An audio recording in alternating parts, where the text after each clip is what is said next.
Y hablando de eso como ilustración, si tú eres mamá o papá y tus hijos están en pañales todavía, ¡qué vergüenza! La meta, la idea es hacer discípulos. Ay, pero Brian, es que tú eres gringo. Los gringos son bien duros. Mejor vemos lo que dice la Biblia. Vemos en la Biblia a los jóvenes sirviendo al Señor con muchas ganas. Como muchas veces he explicado, los teólogos piensan que varios de los apóstoles, cuando Cristo los llamó, solo tenían como 15 años de edad, más o menos. Jovencitos. Tu hijo o tu hija que tiene 15 años, ¿ya está listo para enfrentar al mundo? Si no, hay que hacer unos ajustes. Pablo primero dice mamá, después dice papá.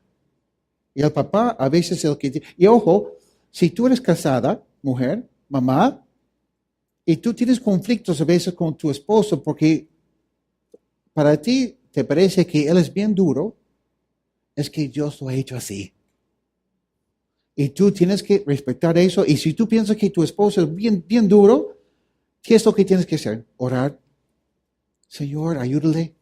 Yo confío en ti. Bueno, ese es otro tema. Es un proceso largo, pero papá tiene que ser papá. Exhortar, llamar al lado también, que también implica no solamente ser duro, sino llamarle, poner el brazo así al hijo y decirle, déjame enseñarte. Déjame corregirte con amor. Tiene que haber mucha comunicación, tanto en la parte espiritual en la iglesia, con los líderes, igual que en la casa. Por eso en nuestra iglesia yo prefiero, sí soy pastor, pero no me gusta cuando me dicen usted. Yo me llamo Brian. Soy Brian desde que nací. Y cuando llegue al cielo seguiré siendo Brian. Bueno, no sé, porque dice que Dios nos va a dar un nombre nuevo, pero seguiré siendo la misma persona, pero sin pecado. Y aunque no crean, más guapo todavía. Pero ¿a dónde voy? Soy su hermano de ustedes, un hermano mayor, y no deben pensar que no tienen por qué acercarse. Yo estoy aquí para apoyarles. Siempre voy a estar dispuesto a apoyarles cuando ustedes me necesiten o cuando quieren.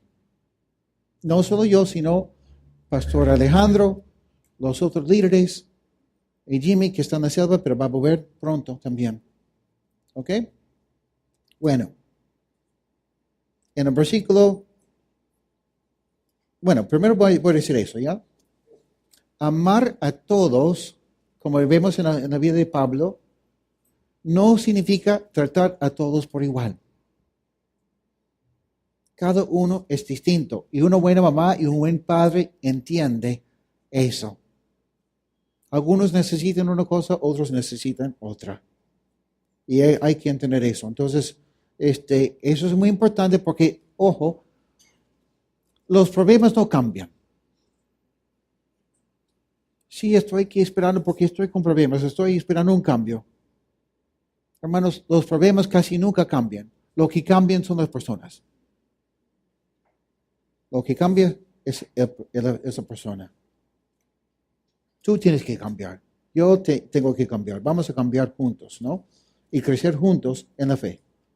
El versículo 13 dice, por eso también nosotros siempre damos gracias a Dios de que cuando ustedes recibieron la palabra de Dios que nosotros les predicamos, no la recibieron como mera palabra humana, sino como lo que es, como la palabra de Dios, la cual actúa en ustedes los creyentes.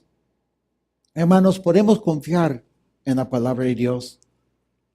La palabra de Dios nos transforma siempre y cuando la palabra actúa en nuestro corazón. Por eso estoy enfatizando ya hace más de un mes, no es tan importante lo que has aprendido aquí en tu mente, si no lo aplicas a tu vida. Claro que si no tienes nada aquí, es difícil aplicarlo también, ¿no? Por eso es importante estudiar la palabra de Dios. Pero si no lo aplicas, y eso es un gran problema que tenemos en las iglesias hoy en día, que pensamos que es maduro porque sabe mucho. ¿Cuántas veces llega una persona nueva que alguien conoce y me dice, ay, esa persona conoce la palabra de Dios muy bien, tiene mucho conocimiento? Ay, qué bueno, me emociono. Y después, cuando converso con la persona poco a poco, veo que, aunque sí tiene mucho acá, tiene muy poco acá. Y ahora, cuando tiene mucho acá y mucho acá, esa es una buena combinación, ¿no? La palabra de Dios estaba actuando en sus vidas de ellas, esas personas. Y ahora, es interesante porque la palabra recibieron aquí, que vemos dos veces en este versículo. La primera vez que lo dice, la palabra recibieron es una palabra en griego que significa recibir como aceptar. Primero, sí, aceptaron que lo que decía Pablo, lo que enseñaba Pablo era la palabra de Dios. Pero la segunda vez que vemos la palabra y dice, no la recibieron como mera palabra de Pablo, sino de Dios, es una palabra que en griego significa que lo habían recibido en su corazón. ¿Ok? Es más o menos lo que estoy diciendo en este momento. Actuó en ellos como una buena semilla. La semilla que tiene tanto poder de crecer, multiplicarse y hacer mucho beneficio para muchas personas. Versículos 14 a 16.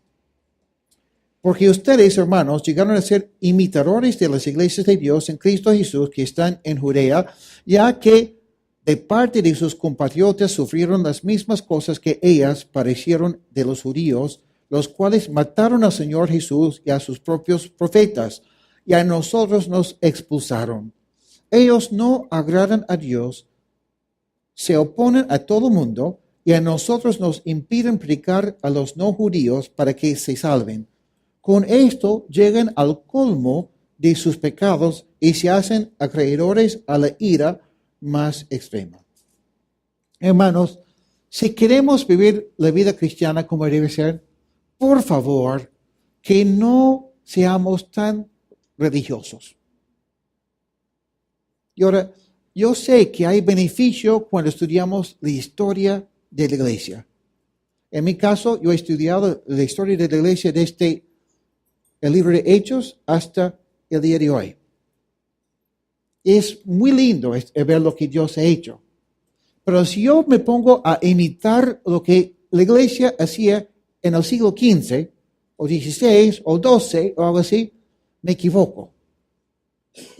Porque, ojo, cuando en el año 90 después de Cristo, más o menos, o sea, 60 años más o menos después de la vida de Cristo, cuando Cristo escribe unas cartas a las iglesias en el libro de Apocalipsis, vemos que las iglesias ya se habían desviado, ya estaban equivocados en muchos sentidos.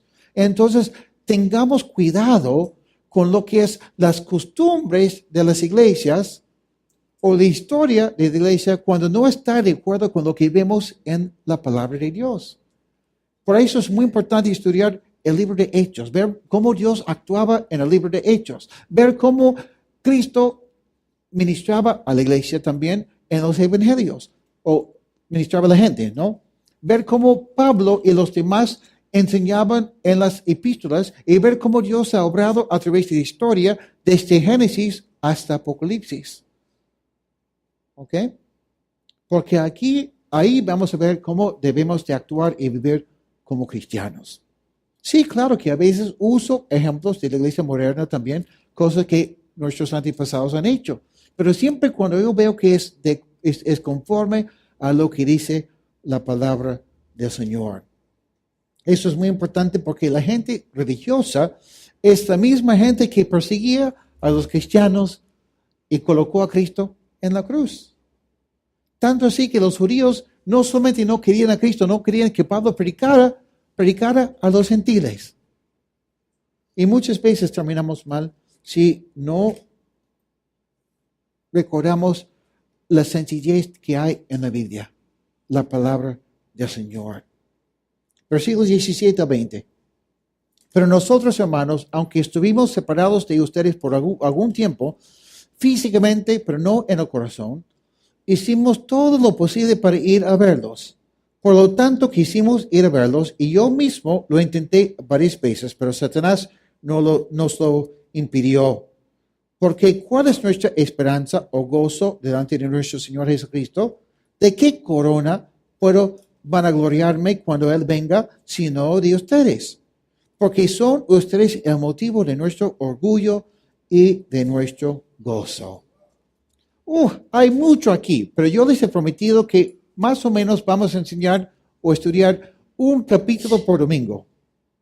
Y lo demás van a ver en los grupos Coronía durante la semana, cuando sea posible. Pero voy a terminar con eso, ¿ya? Aunque Satanás se opuso a lo que Pablo tenía en su corazón, igual Dios lo usó. A veces no sabemos si es Satanás o Dios que está haciendo tal cosa. No importa. Lo más importante es cómo reacciono o cómo vivo enfrentando cualquier circunstancia. Si me someto a Dios y a su voluntad o siempre busco echar la culpa a Satanás. Claro que hay momentos cuando vemos que es Satanás que quiere meterse. Y hay que orar, hay que ayunar. Por supuesto que sí. Pero al final, Dios es el que tiene el control. Pero otra cosa que me encanta aquí es que Pablo dice que ellos, los tesalonicenses, habían llegado a ser el orgullo y la felicidad de su corazón. Como más luego dirá Juan, qué gozo tenía Juan al ver que sus hijos caminaban bien, que servían bien al Señor. Y qué lindo cuando vemos una iglesia que también sirve al Señor así. ¿No? Espero que entiendan que no he predicado así hoy día porque estoy molesto con ustedes. Quizás un poco molesto estoy conmigo mismo, a veces. Pero que la meta sea que nosotros como iglesia y como cristianos podamos servir al Señor con ganas, creciendo cada vez más en la fe, tomando en serio la palabra del Señor, viviendo una vida justa, santa e intachable en este mundo tan contaminado y con tanta necesidad del Señor, de Cristo.